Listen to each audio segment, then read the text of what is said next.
Kitchen, where we are going to go through some of the quintessential skills that you'll need as a history student. Now, as I've said before, these skills are often transferable to other subjects. However, it is very important that you check with your individual teachers because there may be different style guides and of course different teacher preferences. And the bottom line is, it's your teacher marking you, not me. But if it is me that's teaching you, listen up very closely.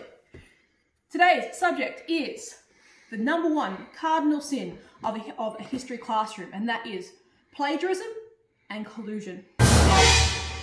You've probably heard these words before, but we need to talk about exactly what it is and why we treat it so harshly. Okay?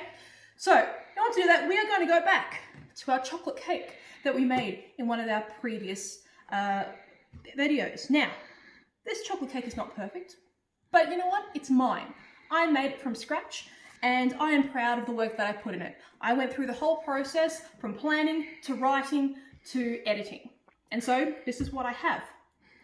Plagiarism is when someone asks me to make a cake and I don't give them this, I give them this. Humble Coles mud cake, very identifiable. Not to say there's anything wrong with Coles mud cake, it certainly has its place. But the bottom line is, this costs $5. And you know what? It's worth those $5.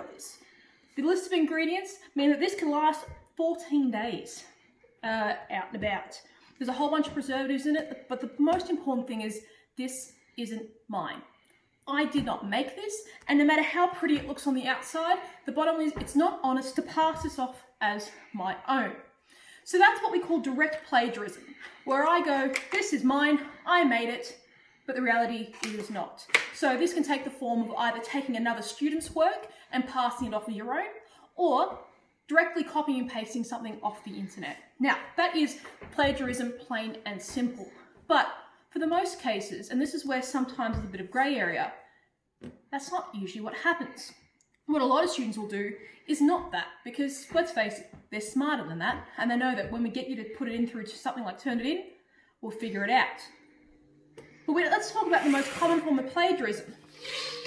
So, say I have my cake. Now, I know it's not perfect, but I need to have some references. And while doing my research, I have found some perfect bits and pieces. Instead of taking the notes and putting those things into my own words and to referencing properly, this is what I do. I'll take a bit of my cake out. You can see, delicious, fluffy. And I'll put a whole chunk of somebody else's in.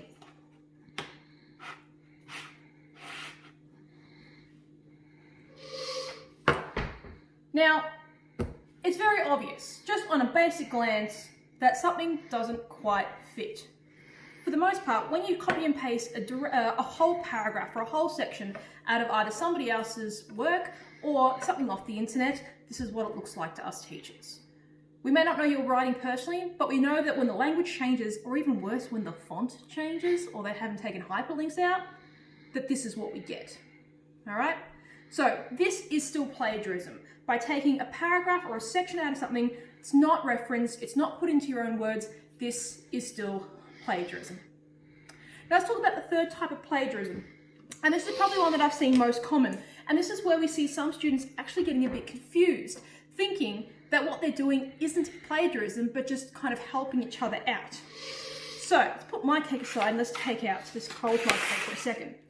So say you've forgotten that assignment's due, and you say to your mate, can you just send me your assignment? What I'll do is I'll just kind of take it and I'll use it to help me out, and I'll just change a couple of things. And you just pass it off as your own.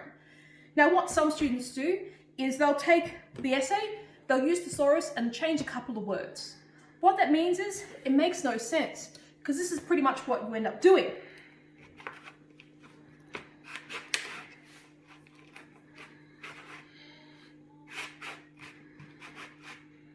You're now completely changing the whole meaning of the cake, right? The whole meaning of the response.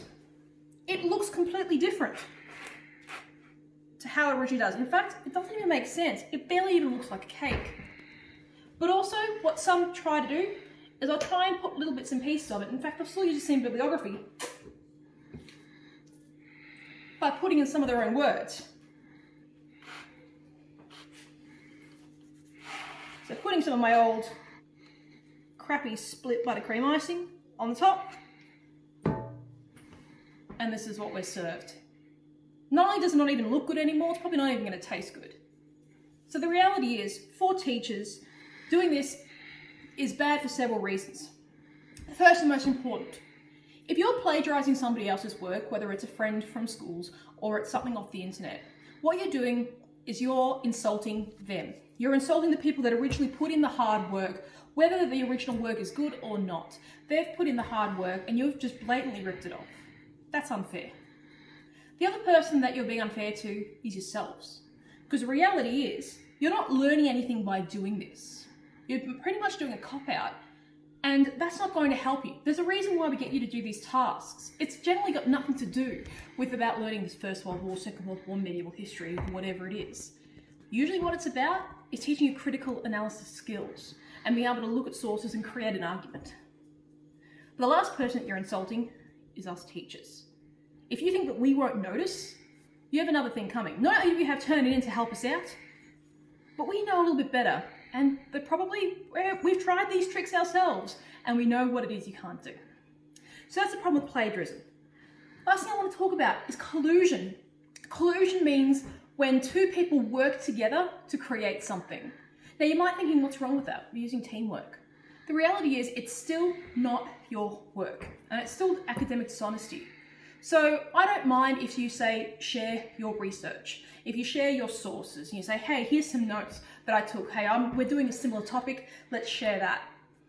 But the reality is, if you're both sharing the writing, if you're sharing your results, that's collusion. And both of these things could end up quite dire, particularly in your senior years and especially in university, where you could fail entire subjects or even have your degree stripped from you.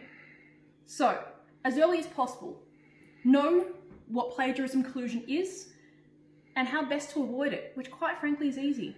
Just do your work, follow the processes, and you'll be fine.